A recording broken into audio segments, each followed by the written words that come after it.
Hi everybody, Teresa here at the Montana Raptor Conservation Center in Bozeman, Montana. Today in our video we are going to be discussing raptor babies. Raptor babies are pretty amazing, but there's a lot of things that we don't know about them, especially as a public group. And a lot of times, especially here in Bozeman, you will be seeing lots of babies right around now, kind of the end of July here. We will be finishing up our baby season, but since April we've kind of had all of our owl babies, and now we're ending off the season with our hawk babies. Now a lot of times when we do raptor programs, when we get out this raptor species right here, many people will think that this is a baby. And you can tell with his size compared to my hand, compared to my body, he's a pretty small raptor. But he's just a small raptor species. So one of the myths about bird babies is that they're very, very tiny. So if you see a small bird, it's likely a bird baby. But there's a lot of different things that make a bird a young nestling versus this bird here, who is actually an adult. And we'll talk about Watson here in just a little bit. Now, when raptors are having babies, of course they first have to make the babies, which can always end up being kind of a scary question, but we do get it asked a lot. But it's not scary so much as it's just kind of strange. Birds will actually mate with an organ called a cloaca. It's an opening at the base of their tail where they will deposit waste from. Also, if it's a male raptor, they will deposit sperm from that cloaca, and then the females will accept the sperm in their cloaca, and they do something called a cloacal kiss, which sounds really awkward and strange, but it's often a very fast copulation that these birds will do, and then that will allow them to hopefully fertilize the eggs. Now, birds are what are called oviparous, which means they fertilize the egg internally, and then it will harden, and then they will lay it before it is fully developed. And then typically the female raptors will incubate them for long periods of time, and a lot of times the male raptors will be the ones searching for the food and bringing food back to the females. Now, in order to copulate, they first have to find a mate, and that can sometimes be a very long, difficult task, especially for male raptors, because a lot of times they kind of have to show off to a female in order to get her attention. Oh, Watson has an itch. So a lot of times males will be doing fancy dances, they'll be showing off their really beautiful plumage. Some raptors will actually do these amazing sky dances where they fly and display their amazing feats that they can accomplish. And some raptors, like the bald eagles, can actually be seen locking talons and doing a cartwheel towards the ground. Now that can be a mating display. It can also be a display of aggression, so that one's kind of a confusing display there. But a lot of times they have to pull out all the stops to attract a female's attention. And then once they have found a mate, they must find a nest if they don't have one already, and then they will copulate and have their eggs. A lot of times people don't understand how quickly raptors will grow. Some raptors, like the red-tailed hawk, take about 40 days to grow in the nest before they're able to start leaving the nest and fledging and hopping around on branches trying to learn how to fly. And so sometimes people will find baby raptors and think that it's a full-grown raptor, but they get their size very quickly even if they're not technically an adult yet. Now, of course, before the babies are learning how to fledge and fly, they are pretty susceptible to predators, especially of course when they're eggs. So a lot of people have reported having raptors dive bomb them, come at them, and they found out later that it was a nest in the area and the birds were protecting their nest. So oftentimes they're going to be pretty aggressive. When of course the babies are in the eggs still, they're definitely very susceptible to predators if the parents leave the nesting area. And then once they've hatched, a lot of bird species, especially raptors, they have altricial young, which means they're very helpless and pink. A lot of times they don't even have enough feathers to keep themselves warm, and they don't even have their eyes open right when they hatch. So parents are very important for keeping them protected, making sure they have food, making sure they stay warm. So birds like falcons and hawks and eagles they are going to have altricial young. The other type of young is called precocial young, and precocial young often hatches all covered in fluff. Their eyes are open, they're able to start looking for their food, and a lot of times they do need a little extra warmth, especially if it's chilly outside, but they have enough fluff to moderate their temperature pretty well. And those are going to be like chicks and turkeys and ducks. You can see when they hatch their babies are walking around, their eyes are open. A lot of times, especially with ducks, they'll be in the water swimming after their mom within the first few days. So those are different types of young, and these birds will definitely want to protect their babies. So if you happen to have a nest in the area around your house, make sure to give them lots of space so that they stay safe and comfortable. Another question that we commonly get is, how do I know if this baby is injured, if it's on the ground, or if it's just fallen out of the nest? So if you ever find an injured baby, the first thing to do, or a baby on the ground, the first thing you want to do is call the Raptor Center, and we can walk you through step by step finding out whether it is injured or whether it just needs to be put back up in the nest. Most raptors do not have the ability to smell, so if you find a baby bird and you put it up in the nest, especially if the parents are still there, then they should be able to take care of that baby and they won't have an issue with your smell being on the bird. But the best thing you can do, of course, if they're safe in the nest, is to leave them alone so that they stay nice and calm.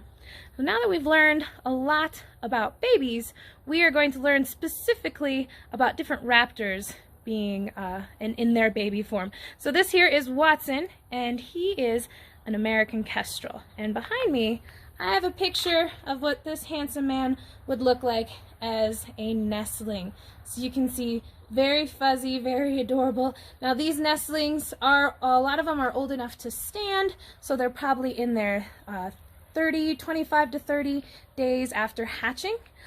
Kestrels have a nestling period of about 31 days, 25 to 31 days before they start fledging and learning how to fly. Now these birds do have what's called sexual dimorphism, so it makes it easier to see the females versus the male. So they have color sexual dimorphism. So you can see Watson here has very handsome black polka dots.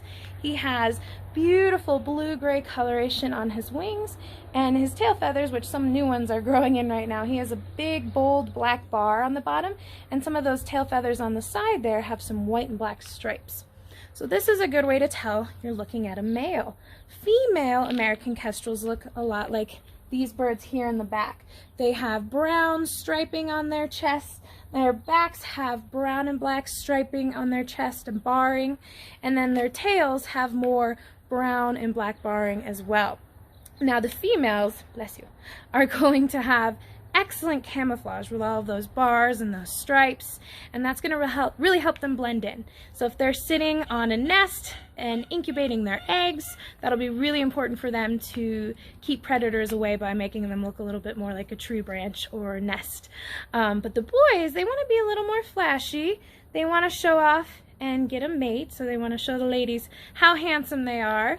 And then what they'll do is they'll find the nest for the females, and kestrels actually are typically found in cavities, and no, not holes in your teeth, but holes that can be found in old trees, maybe in cliff sides, in any kind of little spaces, maybe sometimes even in buildings. If there's a small hole that's safe for these birds to nest, they will do that on the side of buildings. And so they can't excavate their own nest. Instead, what they will do is they'll find old woodpecker homes or maybe a rotted out trunk that already has a nice hole in it. If you want to help out kestrels in the wild, if you have nice space, like a good open field for these birds to be hunting in, that'll be a great place to put a kestrel nest box. These boxes are specifically built with very specific measurements, so make sure to look them up before you do building. But if you build a kestrel nest box and put it out in an area where it won't be bothered, it'll be away from your pets and away from potential other predators, and a good area for these birds to hunt, you might end up with a nest of kestrels in your backyard, which could be pretty fantastic. Now it does take them a couple years to decide whether or not that's a good area for them to raise their young. So if you put one up and it takes some time for you to get babies at your nest, don't feel too bad. Sometimes it just takes a little while. These are pretty good parents here, so they want to make sure they picked out a great spot for their young. Now these birds will pick out the cavities for the female. The female will come check out those areas, make sure it's safe for her babies because she's going to be an excellent mom. And then once they picked out the space, they will copulate. Sometimes they have to copulate multiple times to make sure that the eggs are fertilized. Now, sometimes there will be nests where some eggs don't hatch, maybe they didn't get fertilized. A lot of times the non-fertilized eggs are going to happen in captivity, like with chicken eggs that you can find at the grocery store. But people here in Bozeman and all across the world are doing studies on kestrels and checking out how many babies they're having typically, how long it takes for them to hatch, and then they're actually putting little bands on their legs so that when these birds oftentimes will migrate in the fall, we'll find out where they're going, if they're caught in another study, or if they come back to us in the springtime, then we'll know that some of those babies that were hatched here in Montana are returning. So it gives us lots of information on what this species is doing. We've seen quite a dramatic decrease in their numbers recently, but in this last year here in Montana, we are lucky enough to say that we've seen a large increase in the nest sites where these birds are having their eggs. So we're excited, and hopefully we'll get some good numbers on these birds. Now, Watson here is an imprint, so he was actually raised by people as a baby at a very, very young age, and so he does not understand how to properly survive in the wild. You can also see he's got a little bit of a droop in his wing there, so he flies about 40% of a normal wild kestrel. So he's limited flight, and he also is very, very calm with people. He doesn't quite understand predators, and a lot of times imprints will lose their ability to hunt enough to survive in the wild. So Watson here makes an excellent education ambassador, and we are so lucky to have him. If you have any questions about Watson or anything you learned in the introduction of this program, please place them in the comments below. Alright everyone, we are going to start off our next bird section by showing you the picture of what this bird would look like as a nestling first. I'm going to give you a little bit of an opportunity to look at it, see if maybe you can make a guess about what raptor this is. What I recommend looking at is kind of the shape of the head, if you can. The size of this bird is about medium, small raptor, medium raptor size. And to give you a clue, when they are flying, they're actually one of the most common raptors that you will find here in North America. And if you didn't figure it out by then, I will show you. We are going to be talking about red-tailed hawks. This is Sammy, and she is our red-tailed hawk ambassador. And maybe when you're trying to look at what the babies look like and Sammy together, to kind of give you a good idea at maybe how to identify them in the future. The shape of the head can help. Also, it helps when you see them in person and you can see what size they are. But these nestlings are not able to stand quite yet, so they're on the younger side, but their eyes are open and they're covered in lots of fluff, so they're probably in the first couple weeks from hatching. Now, this raptor species here takes about 42 to 46 days to grow to their full size in the nest and then start learning how to fly from branches around their nest.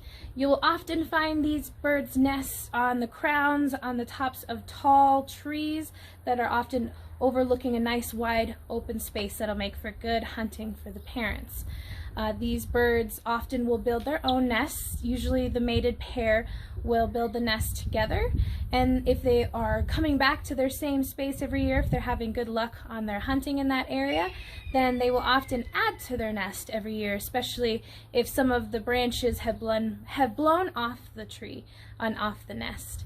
Their nest can actually get pretty large. Sometimes you can see red-tailed hawks' nests that are about 6.5 feet tall and 3 feet wide, so very, very large nests. Obviously you'll see the parents hunting around that nest area, so if you find a really big nest and you're not quite sure what raptor species it is, just keep an eye out for the parents and that'll give you a good idea. These birds are exceptionally aggressive to protect their nest and protect their babies. So if there are other hawks, eagles, or owls in the area, you'll hear lots of screaming.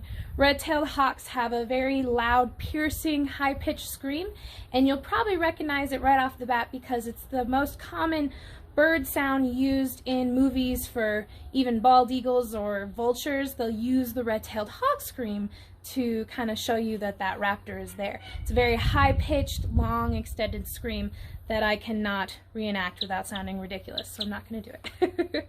Now, these birds often are a mated pair until one of the other mates pass away. When they find a nesting area and they go to return to that site, they'll wait and see if that mate will come back, and if they do not return, then they will have to go out and search for another red-tailed hawk mate in order to have their babies. Now, a lot of times these birds will have their find their nest and start laying their eggs towards the end of spring, and you'll start seeing young hawk fledglings, or right before they start learning how to fledge, around the middle to the end of June, and you'll see a lot of hawk babies learning how to fly in July. And a lot of times during this season we do get quite a few raptor injuries here at the center. A lot of times the adults are working overtime trying to get food for their young, and so sometimes they can be more likely to get injured looking for food, maybe get hit by a car. And then when the youngsters are fledging and learning how to fly and learning how to hunt, definitely like young humans or young puppies, it takes a little bit for us to understand how to function correctly, right? We're learning lots in our early years. And so the young hawks that are learning how to fly are going to be a little uncoordinated and sometimes have more difficulties. Also, you will often find these babies on the ground, even sometimes before they're fledging. If there's been a really big windstorm or rainstorm, it might have blown the babies out of the nest. So once again, if you find any raptor babies on the ground that could potentially be injured, or sometimes too, with these parents looking for their food in overtime, they do get injured and sometimes they may not return to feed their young. So if you have a nest in the area, you could definitely keep an eye on it and let us know if, let's say, the parents haven't been back to feed them for the last couple of days, because as these babies are growing, they're going to really utilize a lot of food and a lot of nutrition in order to grow at such a fast speed. Now, when they are younger, when they're in their first couple years of life, red-tailed hawks don't actually have that beautiful brick red tail that you can see here on Sammy. They do not get that red tail until they're about 2 or 3 years old. Also, when they're younger, they have kind of greenish hazel colored eyes, and their cere, which is the skin on their beak, and the skin on their feet also will be kind of more of a grayish greenish color. And then as they become more of an adult, you can see Sammy has much more yellow colors, and then her eye is a brown, deep brown color. So those are a good way to tell that you're looking at an adult red-tailed hawk. Also, the juvenile red-tailed hawks will have lots of speckles across their chest. Sammy here is kind of a darker morph of a red-tailed hawk, so she's got much more dark streaking on her chest than a lot of other red-tailed hawks that you'll see in this area. Oftentimes the adults will have almost completely white chests with a dark belly band. You can see right here above where her legs are.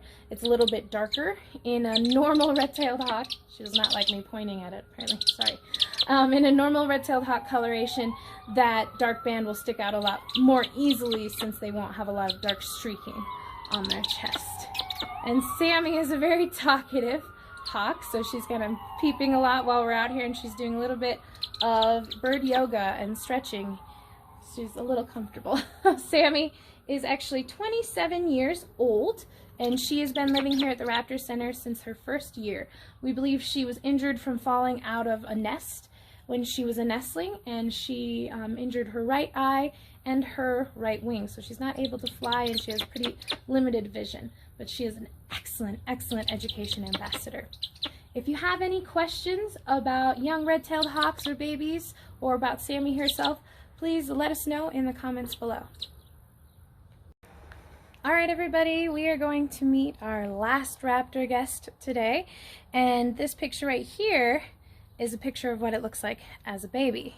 This is a very common raptor that we can find here, especially in Bozeman, and they're very commonly found around people. And they're very adaptable, and we even have some of these raptors that will nest in town on our campus buildings in Bozeman. So they're very used to living around people.